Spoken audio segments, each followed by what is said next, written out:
Hello, I'm Neil Foreman and welcome to the Car Builder Solutions DVD. My son Matthew and I have been putting things together for more years than I care to remember. From Cobras to Sevens and cars like this Foreman Can-Am, this Foreman Berlinetta,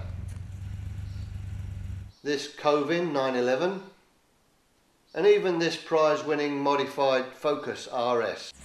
And this Rotaway helicopter. We're going to share with you some of the tricks and techniques that we use in the workshop. We'll also show you how to get the best out of the products featured in our catalogue. Each time we're using one of these products, this symbol will appear on the screen. We hope you enjoy the film.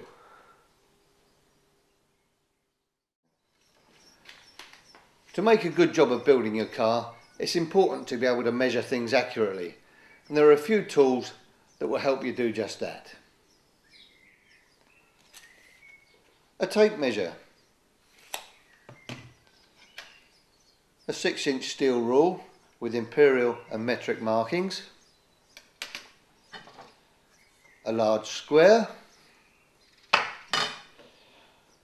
a smaller combination square, and this one has a built-in spirit level and scriber,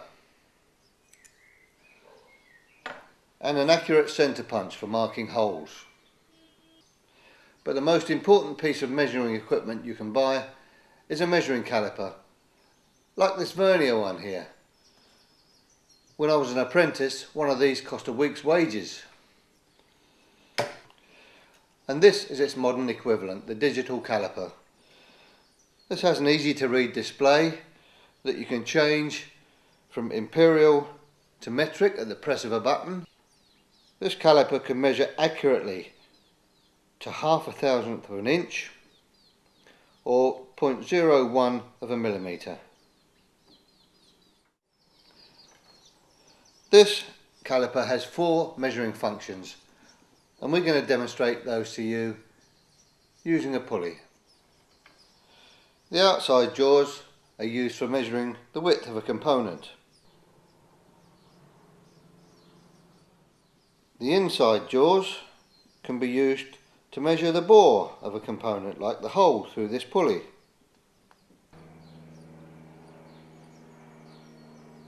This plunger on the end moves in and out as the caliper opens and closes, and you can use this to measure the depth of a slot or a groove. And on the back is a shoulder that also moves as the caliper opens and closes, and you can use this to measure the step in a component. Most kit cars feature aluminium panelling somewhere on the chassis, and we're going to show you how to tackle that job. We've made up this mild steel mock-up of a cockpit corner with triangulation and a seatbelt mounting bracket and another little bracket welded on there. We're going to show you how we would panel this with aluminium. The first thing to do with all your aluminium panels is to remove the sharp edges. We use a file.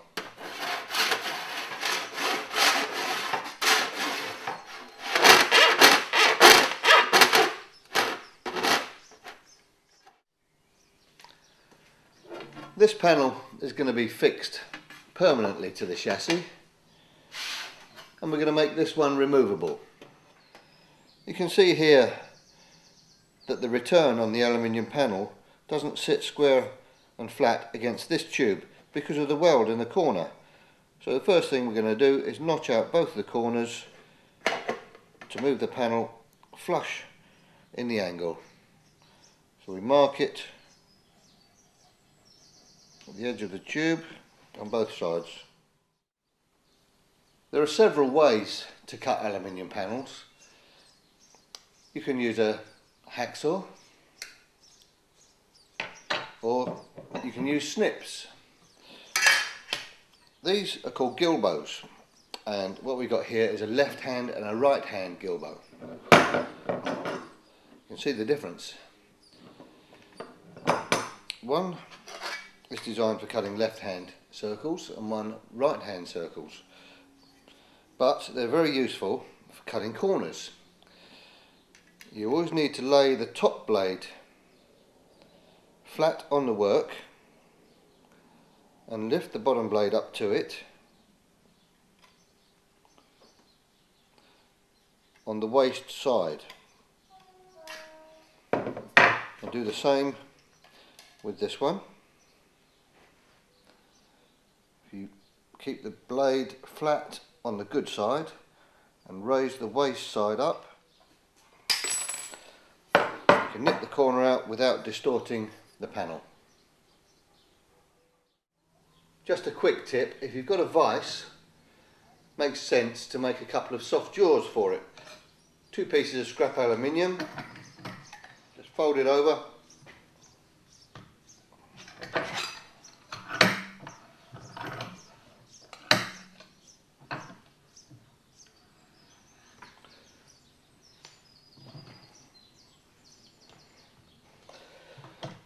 and that way you won't damage anything you put in the vise. There's our piece of aluminium, our saw.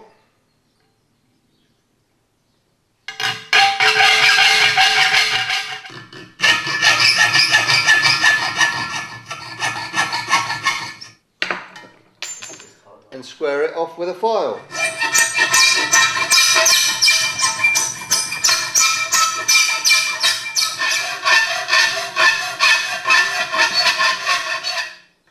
And this is our panel, and don't forget always to keep the flat blade on the good side and cut with the raised blade on the waste side.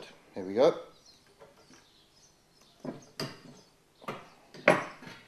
And in the vise.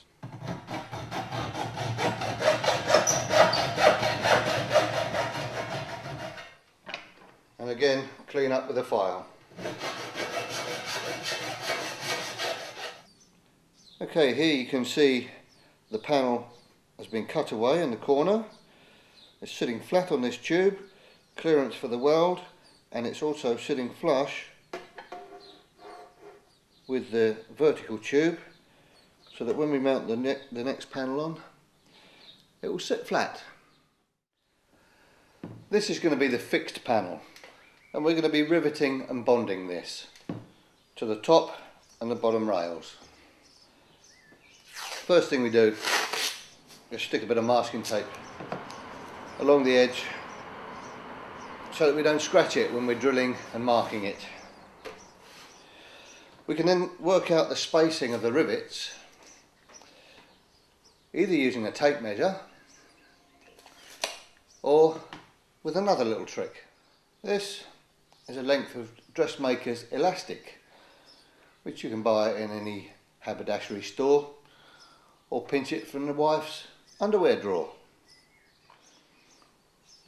Tape a length of it to the bench like we've done here, not under tension, but just tight enough to stay where it is, and then with a pen mark every inch.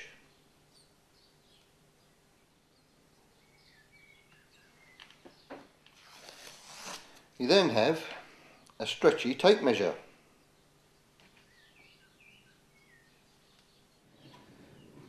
You need to mark the start and end rivet hole. We'll come in about an inch from this end for the first hole, and an inch from the other end for the last hole. You can then stretch the elastic until you get the spacing you're after. In this case we're going for about 50 millimeters, and then get an assistant to transfer the marks from the elastic to the masking tape. And that method will work along any length of panel. We want to put the line of rivets in the centre of the tube, and you can see that the panel doesn't come up to the edge of the tube. The panel starts where the radius of the tube finishes. So we want to find the centre of the tube, which is actually about 3/8 of an inch from the edge of the panel. So we can mark 3/8 of an inch at that end, 3/8 of an inch at that end, and join the dots across the marks.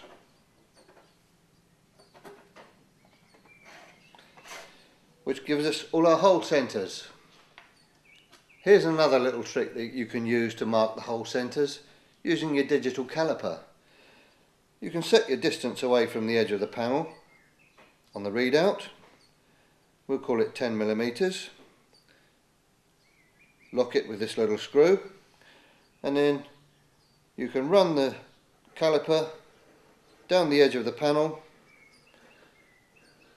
just scratching a very light line on the masking tape. This is the little centre punch we showed you earlier. Very handy tool. Put on the mark, spring loaded, and give it a ding.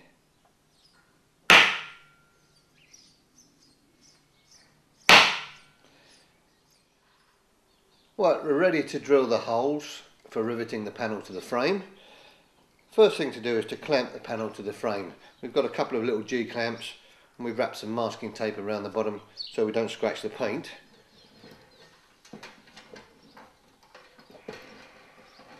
First we need to drill just a couple of holes in the panel.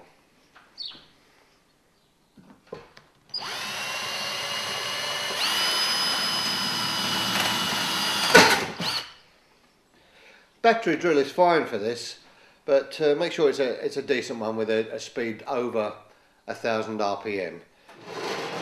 We've drilled two holes in this panel, one at this end and one near this end. What we're going to do is temporarily fix the panel to the frame with clecos. This is a cleco fastener, and it's operated with a pair of cleco pliers. Now, these are available in 3 sizes. The one we're using here is an 1/8. Here's how it works. The cleco expands as you release the pliers when you put it through the hole.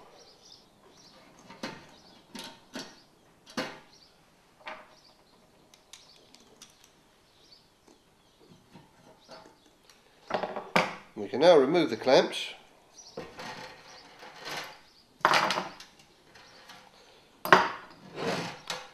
And the panel's held securely in place, so we can drill all the rest of the holes perfectly accurately.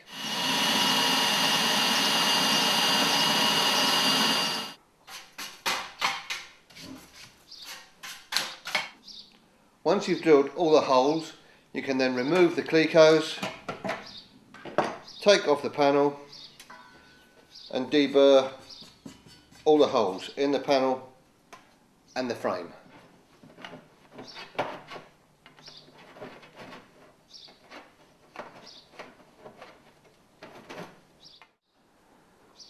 the top edge we're going to dress over the round tube, and to do this we're going to use a hard rubber mallet. We put clecos in all the holes to hold it securely in place. And we're just working away along the tube slowly in 2 or 3 runs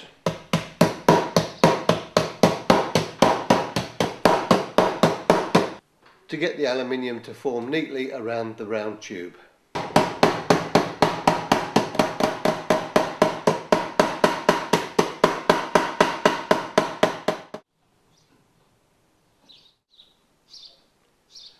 Before we finally rivet the fixed panel, there's a few more things to do. One of those is to prepare the removable panel and the frame. We lay the removable panel in place and we've got to make a cutout for this bracket. So we put on the masking tape on the panel, we've marked the width of the cutout, and we now need to mark the depth of the cutout.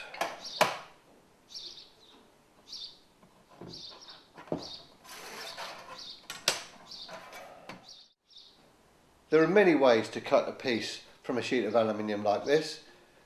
We're going to use this little pair of nibblers.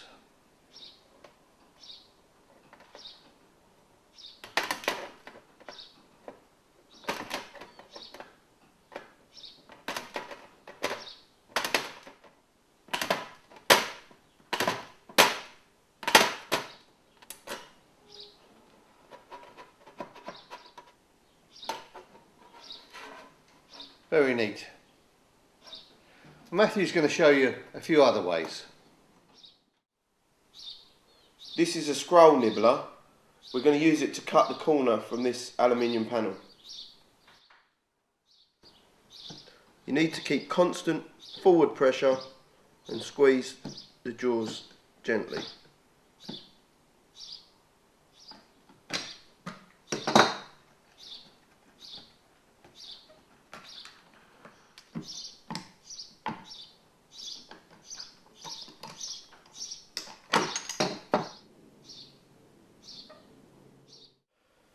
This tool can also be used for cutting up large sheets of aluminium. We've clamped a straight edge to the sheet as a guide.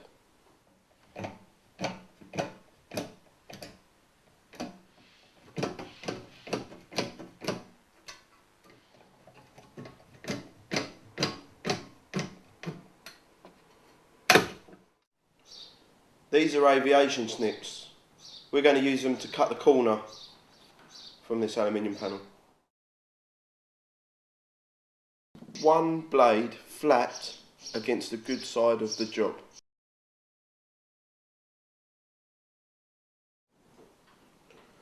For this cutout, we will use the drill and file method, which is better suited to thicker panels.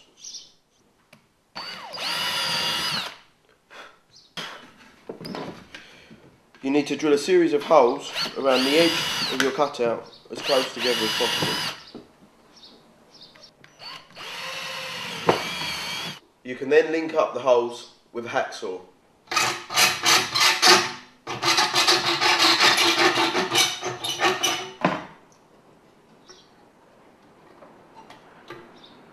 And then file to your line on all sides.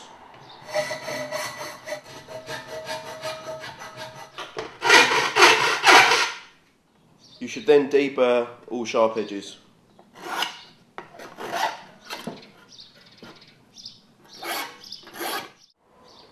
The final cutout is a square in the centre of a panel for things like switches.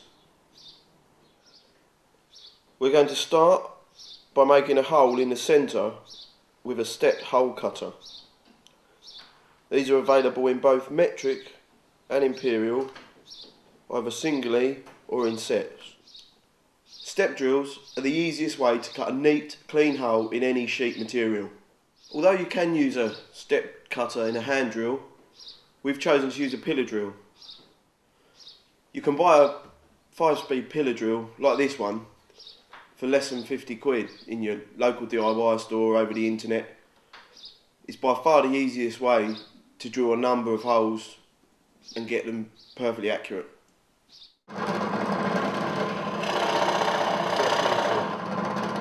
The step drills will cut better with some lubrication, some WD-40 or paraffin, quick squirt on the job, and keep gentle pressure, step through the sizes until you reach the size you need. You can then cut to your marked line with the nibbler.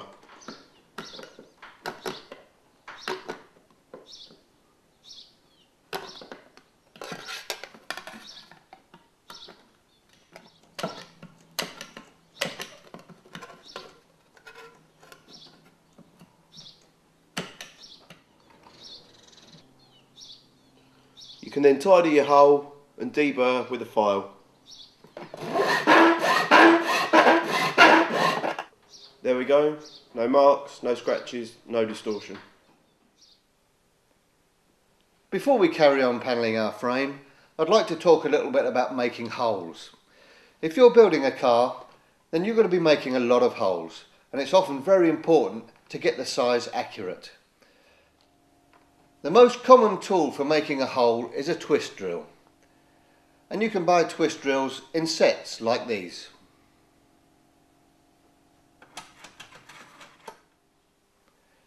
This drill set includes 3 different ranges of drill sizes: number drills along here, letter drills and fractions. And this set completes the range with a few metric sizes. Using these 2 sets, you'll be able to find any drill size you want to within a few thousandths of an inch. Another worthwhile investment is a wall chart or one of these little reference books. Inside here you'll find all the drill sizes, tapping sizes and their equivalents.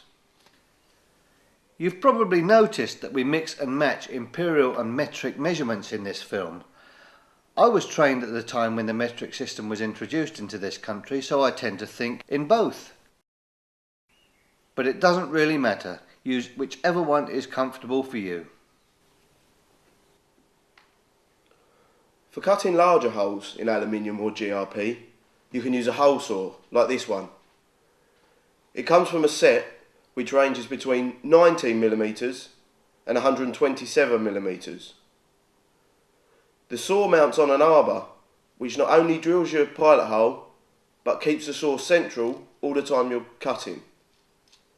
As a general rule of thumb, the larger the saw, the slower the drill speed should be. We've set the drill to its slowest speed and we've clamped the job to the drill table on top of a piece of MDF. We're going to use plenty of light oil or paraffin as we take a cut through the aluminium.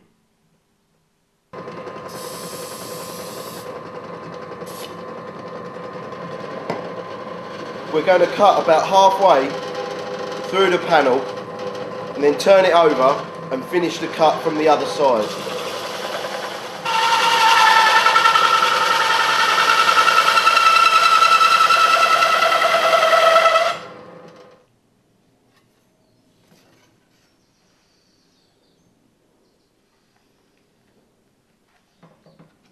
You can use the arbor to line it back up again.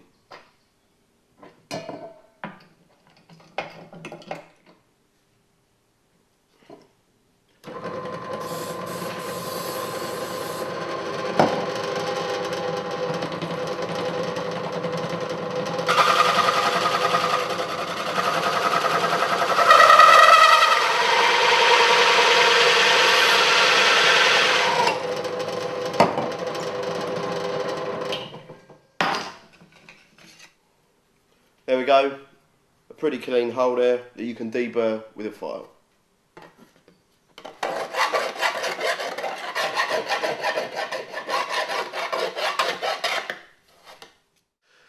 This handy little tool can be used for deburring larger holes in sheet metal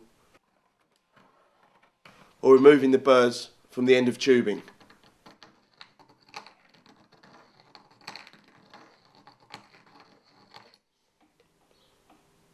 now going to use the same size hole saw, this time in a handheld electric drill, to drill a hole through this fiberglass door panel. With a drill like this, it's more difficult to control the speed. They tend to run quite fast. So when using a hole saw, use short bursts to gradually cut through the panel.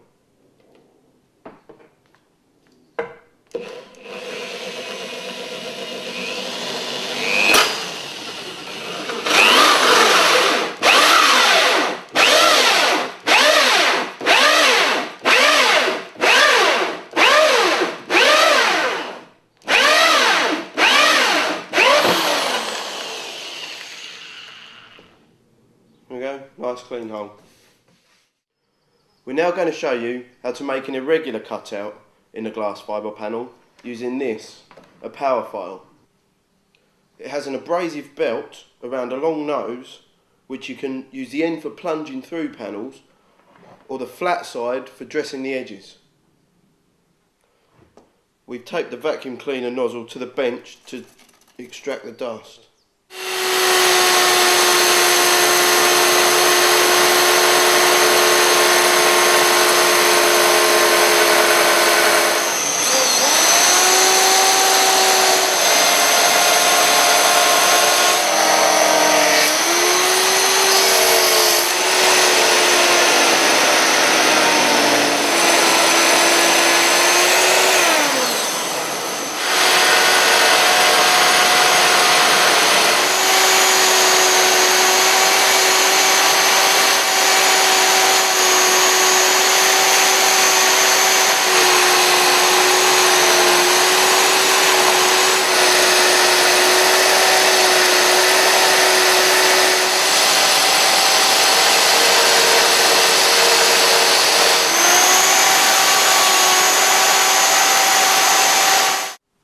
There we go, a neatly finished hole.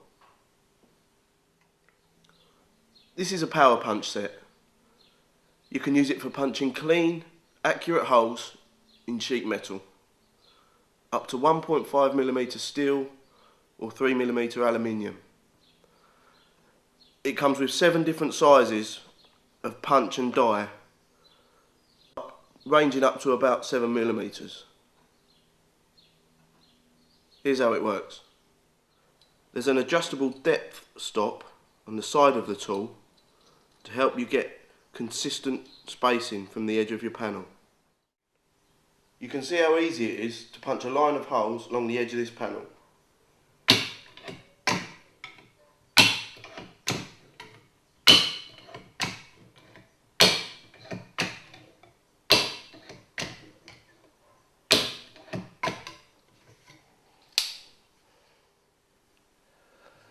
Okay, we're back to our frame, and if you remember, this is the panel that we're going to make removable, and to make it removable we're going to fix it with screws and riv nuts.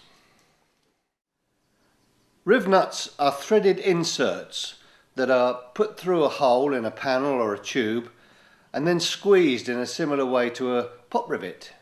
They're available in steel, stainless steel or aluminium, in both countersunk and flathead versions. And these are the tools that we use to pull the riv nuts. This one's a budget one that will set aluminium riv nuts between M3 and M6, and this is a heavy duty one that will set steel, stainless and aluminium riv nuts between M3 and M8. Each tool comes with a set of interchangeable mandrels. This is a countersunk riv nut. If you countersink your hole, this riv nut will sit flush to the surface. And this is a flathead riv nut. This one will sit slightly proud of the surface. We've marked out our removable panel, just the same as we did for the fixed one, but this time we've marked 4 equally spaced holes along this aluminium return. And we're going to drill and cleco it, just the same as before.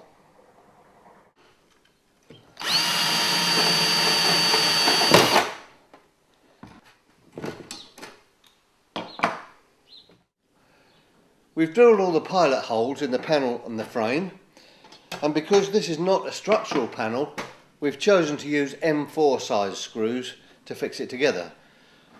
And because the panel also sits flush to the frame, we're going to use countersunk riv nuts. The shank of this M4 countersunk steel riv nut measures 6mm, and that's the size we're going to drill the holes in the frame.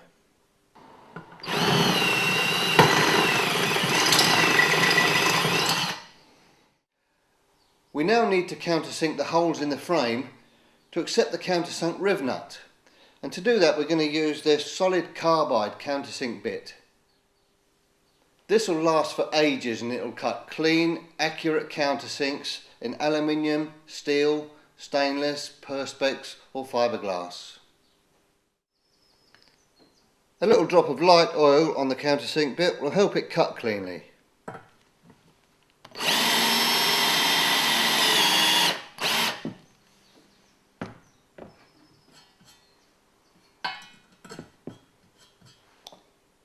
Beautiful.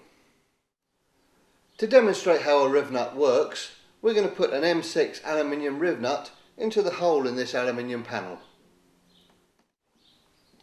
We first insert the M6 mandrel into the riv nut tool, and this is a left hand thread. We then insert the cover, which is a right hand thread, and we then screw on the riv nut.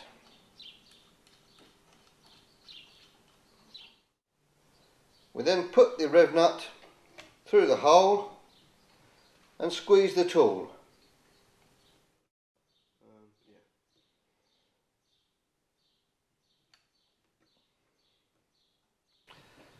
And then we unscrew the mandrel from the riv nut.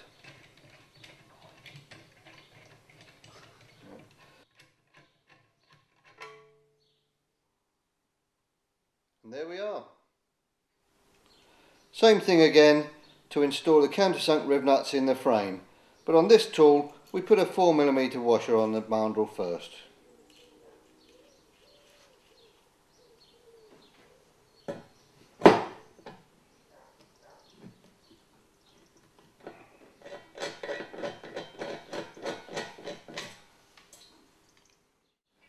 As a general rule, we'll insert steel riv nuts into steel panels and tube, and we'll use aluminium riv nuts into aluminium panels or fiberglass.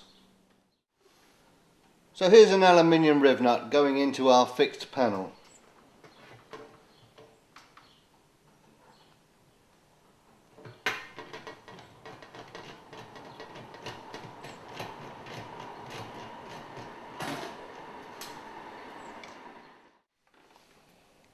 Here's all the riv nuts installed on our fixed panel and our frame.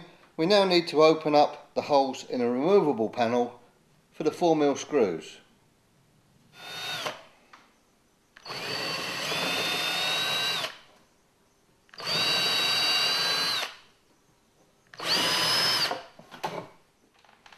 And of course deburr the holes on both sides.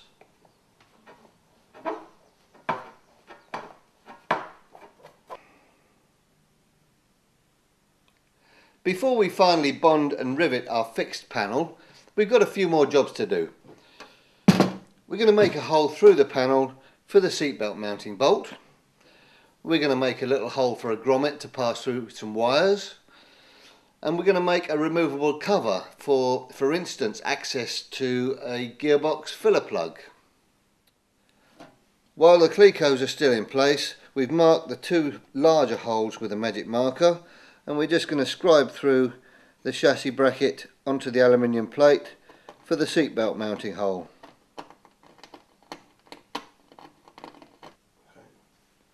We're going to mark the centre of the hole by measurement. First we scribe a line in the centre of the hole in this direction, and then at 90 degrees, and where the lines cross is the centre of our hole.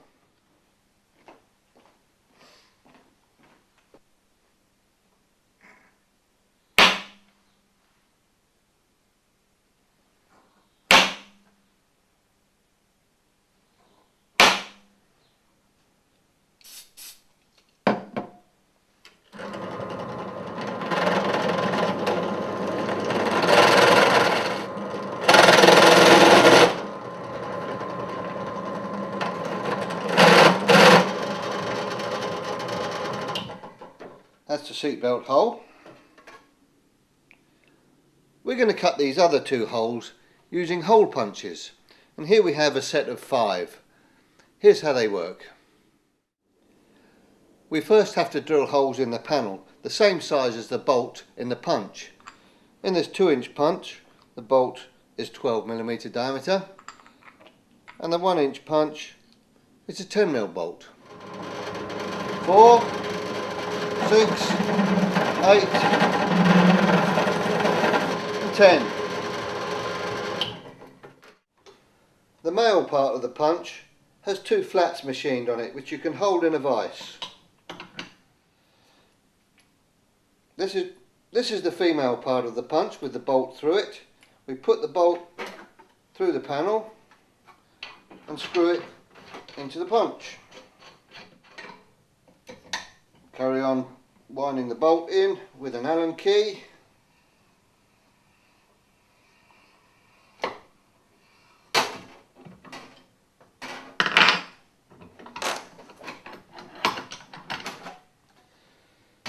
And there we have a perfect hole.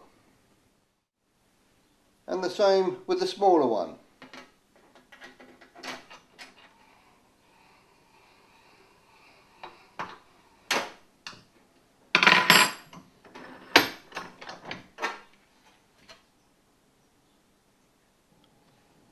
We've fitted the seatbelt bolt and we've inserted a grommet in this smaller hole, and we've lined the edge of the large hole with some rubber U-channel. Now you can make a removable panel here from aluminium fixed with screws and riv nuts. Well, the time has come to finally fix this panel, so I'm going to talk for a few minutes about rivets. This is a selection of rivets that we use when we're putting cars together. Starting here, we have black anodised rivets in 5mm and 4mm. Next along, we have 5mm aluminium rivets, countersunk and dome head, and the same in 4mm countersunk dome head, and the same in 3mm countersunk and dome head. Here we have a pair of stainless rivets, 3mm and 4mm. Even the shanks of these rivets are stainless, so it means the bit that breaks off inside the rivet will never go rusty. And here, a large head body rivet for fixing fiberglass panels to a chassis. We're going to put dome head rivets in the bottom tube and countersunk rivets in the rounded top tube, which of course means that we've got to countersink the aluminium panel first. A little drop of oil on the countersink bit.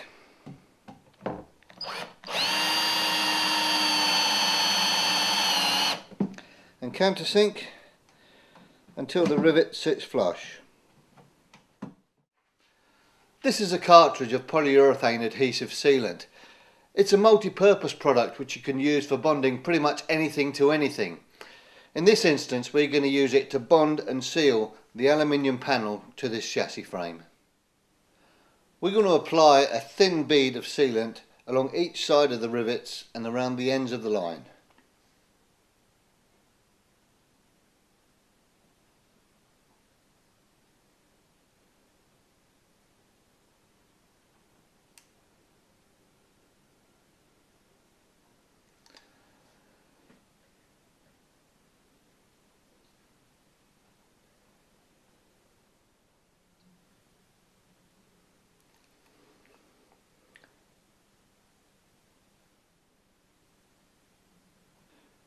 Time to fit the panel, and get it right first time if you can, otherwise it'll make a mess. You can line it up with a rivet or two.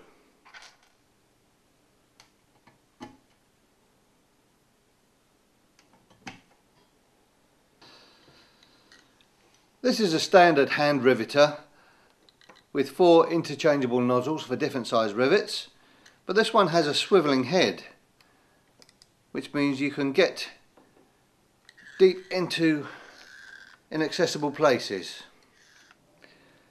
If you're doing a lot of riveting using big rivets, you may want to save your hand muscles by using this, which is a lazy tongue riveter.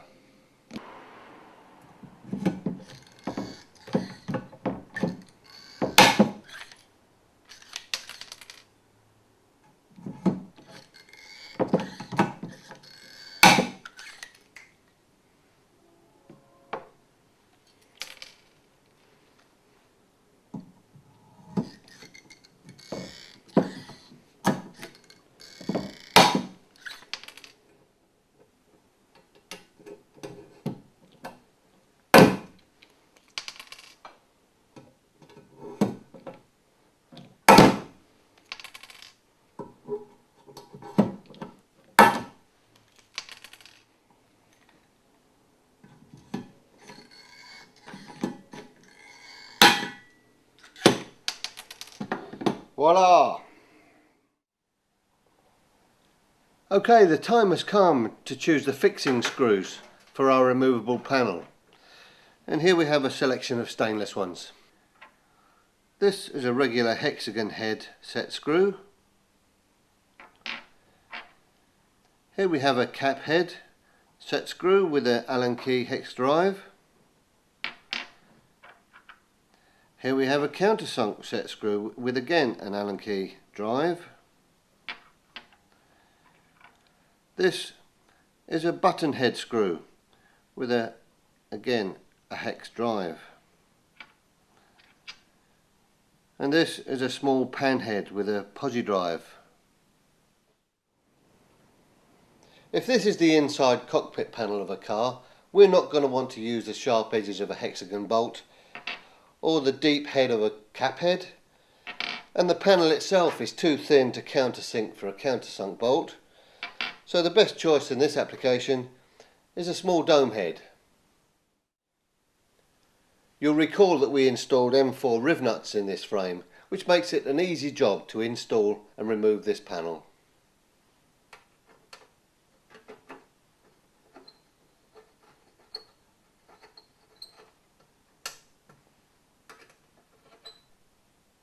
And there it is, job's a good one.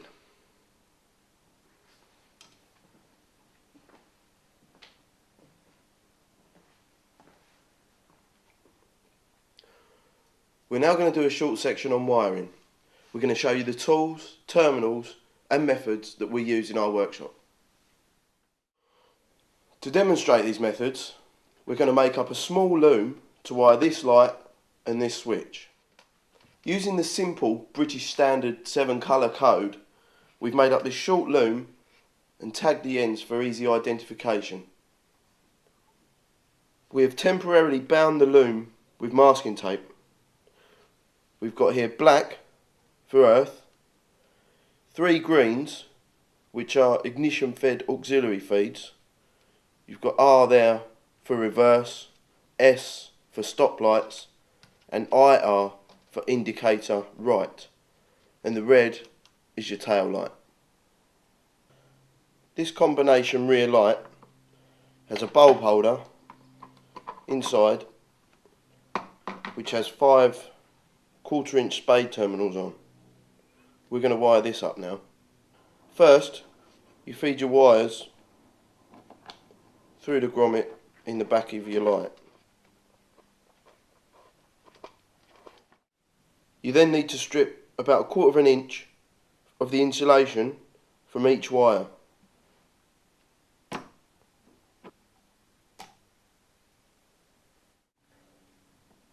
We now cut 1 inch lengths of heat shrink to slip onto the wire.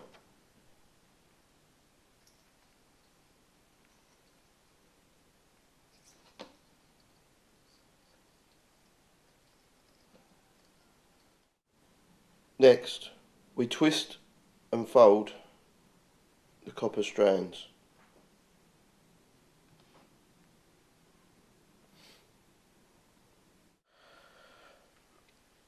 This F-crimp female spade terminal has 2 crimping areas, one for the insulation and one for the copper strands. And this crimping tool has specially machined jaws to accurately crimp the terminal.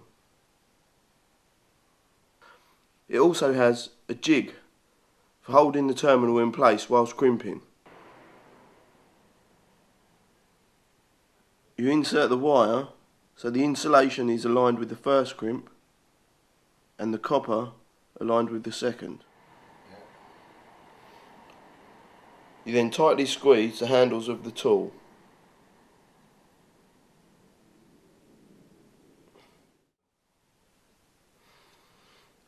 There you have a perfect crimp, which you can leave like that, or as we do, solder it. The secret to successful soldering is to keep a clean, prepared tip. We achieve this by using tinning compound, which cleans the tip, and a wet sponge.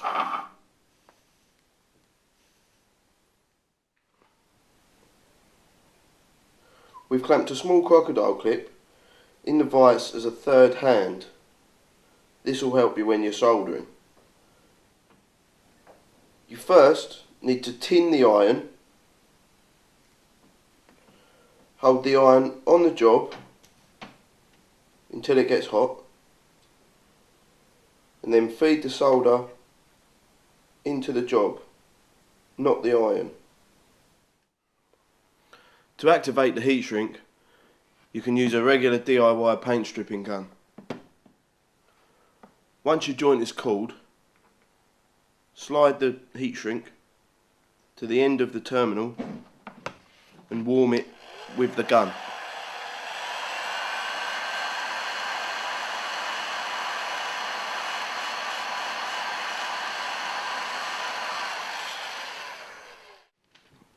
We now connect all the wires to the bulb holder.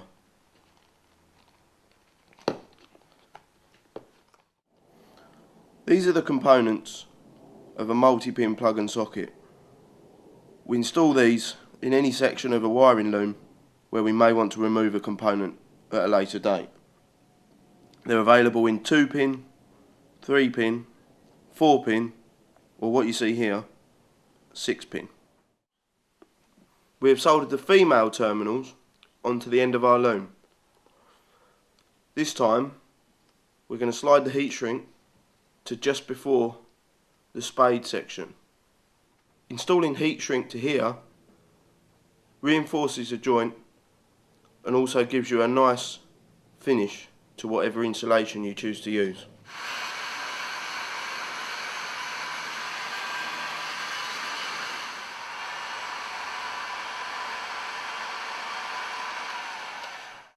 You then simply push the terminals into the plug.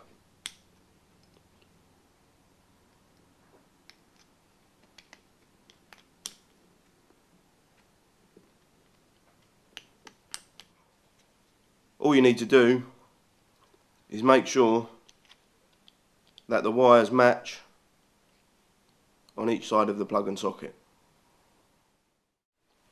This is a solder sucker. Here's how it works. This is a soldered joint that we want to take apart. First, press the plunger on the sucker. You then heat the joint to melt the solder. Put the sucker on the joint and press the release button. You can then pull your wire out. When you've finished your loom, you need to cover it for protection and to make it tidy. Here we have 3 options.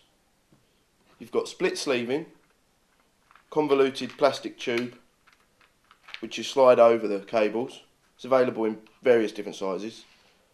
Spiral wrap, again available in different sizes. You wrap around your loom. And loom tape, non-adhesive, wrap around your loom and secure with regular insulation tape at each end. The easiest one to use is the split convoluted tubing. Simply choose a size which closest matches your bundle of wires, cut it to the correct length and then slide it over the bundle.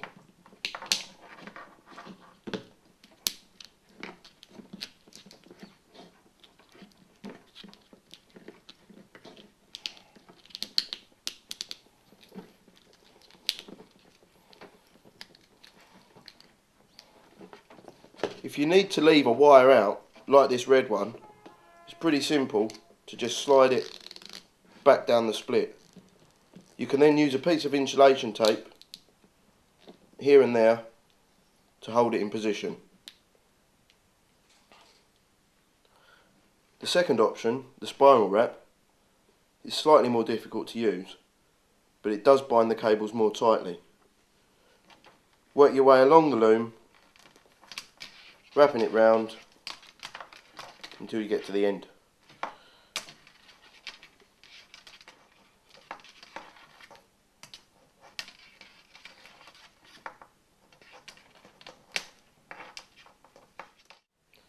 Before we reach the loose wire, we're going to start wrapping that with the smallest size.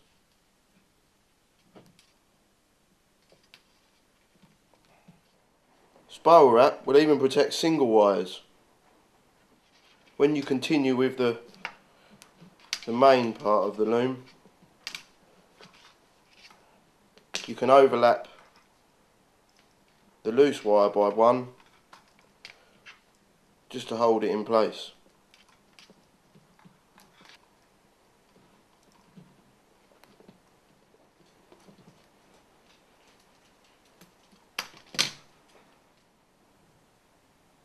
Done.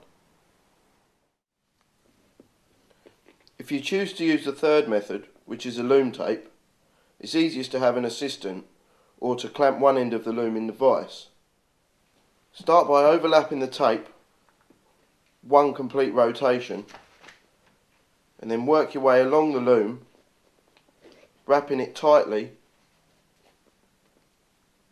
overlapping by half the width.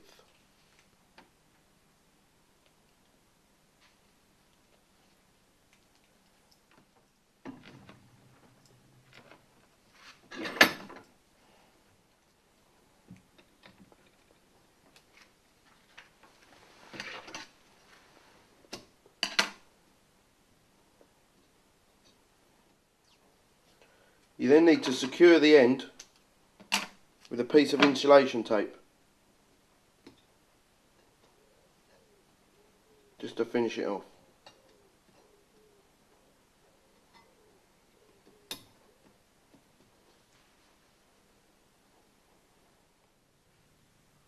Using the loose wire in our loom, we're going to show you a couple of methods of joining a single wire together.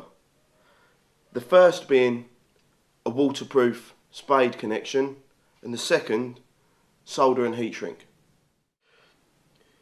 This waterproof joint is made up of a two-piece polythene sleeve and a male and female spade connector. You first have to slide the sleeves onto the cable. The larger one is for the male side of the connection. You then crimp and solder the joints as before. Push the terminals together, slide the female spade cover over, and then the male cover over that. A good waterproof joint. If you need to make a butt joint in your loom, here's how to make it safe and reliable. We've stripped about 15mm of the insulation from each end of the wire. Cut a 30mm piece of heat shrink and slide it over one wire. Twisted the copper strands tightly, and now we're going to twist them together. If you cross them about in the middle and then twist each end over the other until they're tight.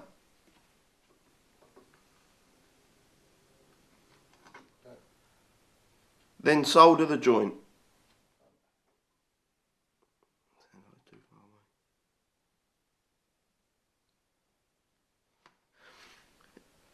If you're left with any sharp strands, just snip them off with some snips. You can then slide your heat shrink over and shrink it with your heat gun.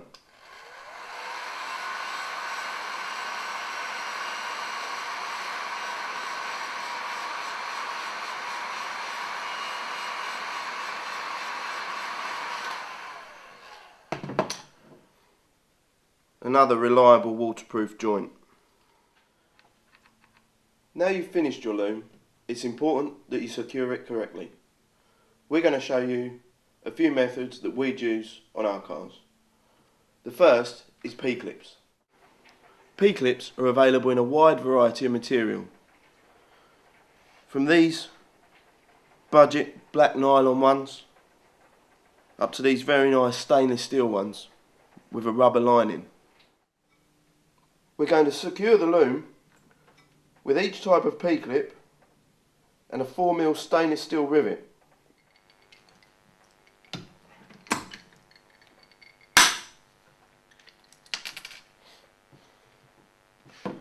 As you can see, we've used a large diameter 4mm stainless washer to spread the load.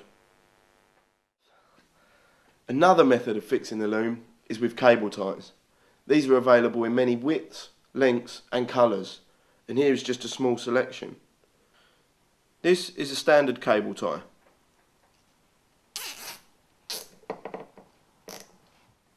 Get into the habit of cutting off your cable ties flush. This leaves no sharp edges, which could easily cut your hand if you're fiddling around under your dash or down in your engine bay. Alternatively, you could use one of these, which is a cable tie tool, which in one pull of the trigger tensions and cuts the cable tie. If you can't get all around your tube with the cable tie, you can use one of these, a cable tie base. You simply stick it on, self-adhesive, run your cable tie through it and then around your wire.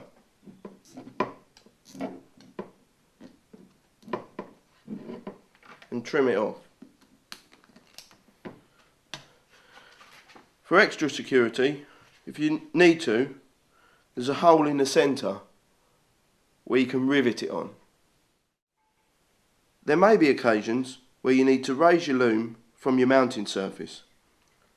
This can be easily achieved with a short length of rubber hose and a cable tie. First, feed the cable tie through your hose and then around your chassis tube, back through the hose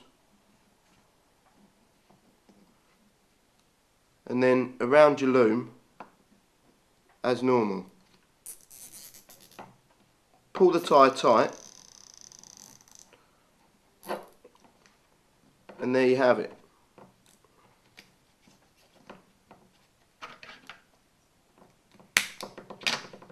Neat and easy. The flatty cable tie works on a similar principle to a regular tie, except when it's tightened it leaves a very low profile joint. You can see the difference here between the normal tie and the flatty. These flatties are available in black or natural in these two sizes. If part of your loom runs near to the manifold or exhaust, it's wise to protect it from the heat. Here's how we would do it. This is heat mat. It's a woven ceramic cloth heat barrier with a reflective aluminium skin. We cut a small square, wrap it around your loom and secure it in place with a few twists of stainless locking wire or MIG wire.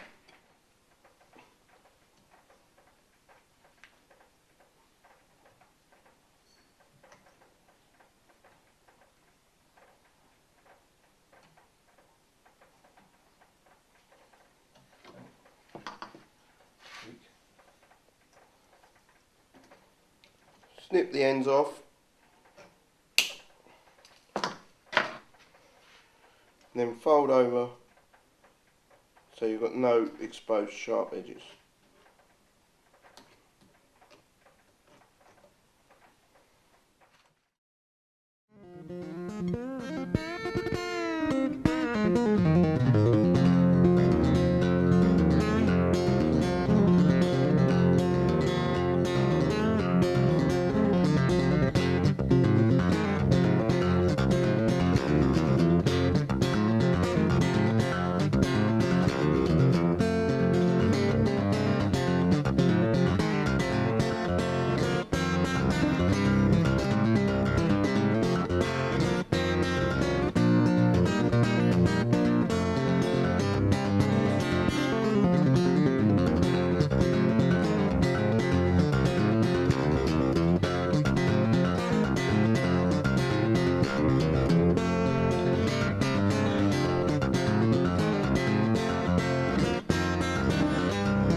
And this crimping tool has specially machined drawers.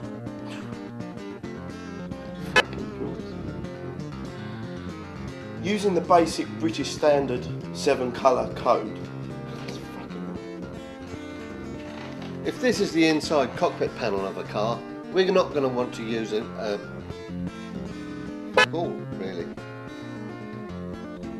If this is the inside cockpit panel of a car, we're not going to want to use the sharp edges of a hexagon bolt. And a cap head is a cap head. If you have a loose trailing wire like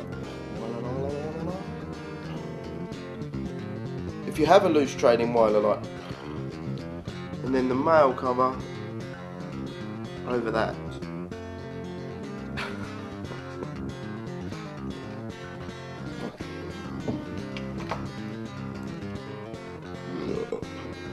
With a stainless steel 4mm, we're going to fix. Another method of fixing the loom is with cable ties. These are available in many widths. If you can't get all around your cable, And this is the first car that we ever owned back in. Shut up.